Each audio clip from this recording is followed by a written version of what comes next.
Hi friends, welcome to the ragdoll demonstration. This is a no-sew method, and if you have family members that are sewers, they'll probably come up with some really fun ways for you to make your ragdoll this week as well. But for our purposes today, we are going to model a no-sew demonstration. And basically what's going to happen is you'll come get your kit and you'll find fabric in your kit. You'll find a spoon for the body and the head of your ragdoll, a stick that you can attach so that your ragdoll has arms, and you'll choose a kit that has the color of yarn that you would like for your yarn doll to have, and a couple pieces of twine so that you can add other little details such as a belt or pant hem. Now, as I said, this is a no-sew method, and so you're going to need a good adhesive. Our choice today is a glue stick, and you're also going to need some oil-based or Sharpie markers for the details on the face. We're going to keep the details on the face relatively simple: 2 eyes and a simple nose and a mouth. And to do that, you're going to take your black marker and start out by drawing brows, simple little brows, and then you will add a pupil and some eyelashes towards the outside of the face. The nose is simply going to be a long upside down U, and your mouth will be just a simple sketch of lips, an upper lip and a lower lip, and fill that in. So that's the simple method of working on the face for your doll. Now what we're going to do is show you how you can cut your fabric to create your doll's clothing.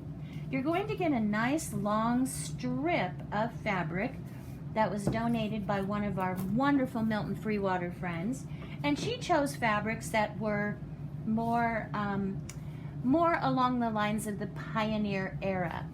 Miss Lori, could you pass me my scissors, please? Thank you so much. So what we found when we made our rag dolls was that you can actually cut this fabric in half, and you'll have plenty of fabric left over, which some of our young historian friends use to cover their wagon. And then once you have this piece, you're going to fold it in half.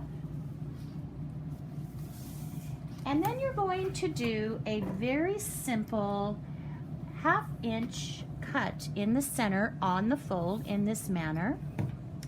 And then off of that cut, you're going to do another 1/2 inch incision with your scissors.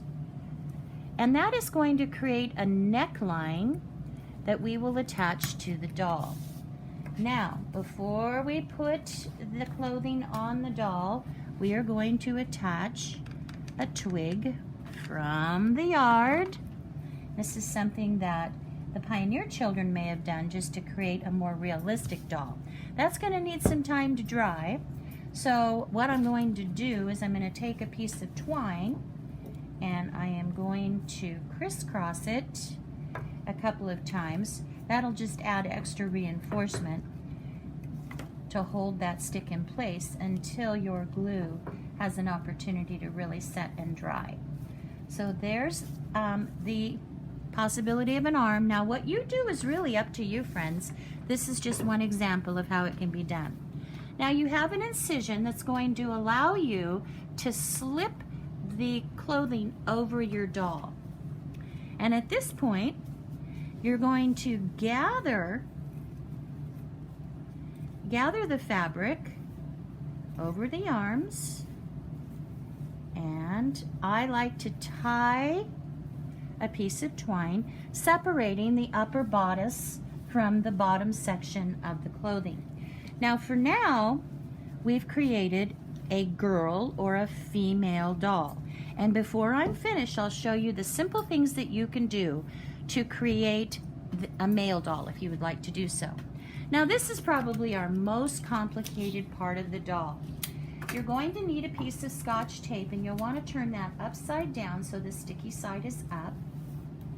And then you're going to take your, and this is the challenge, it's going to try to stick to your fingers, just be patient. You're going to take your hair strips and you're going to lie them down on the tape so that they adhere to the sticky side of the tape.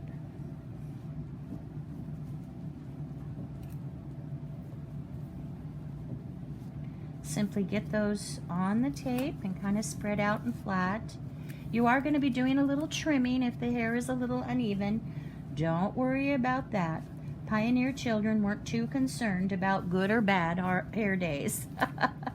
So now that we have the hairs on the tape, we're going to take another piece of tape and we're going to attach that over the top. And this is what's going to create the head of hair that will be attaching to your doll.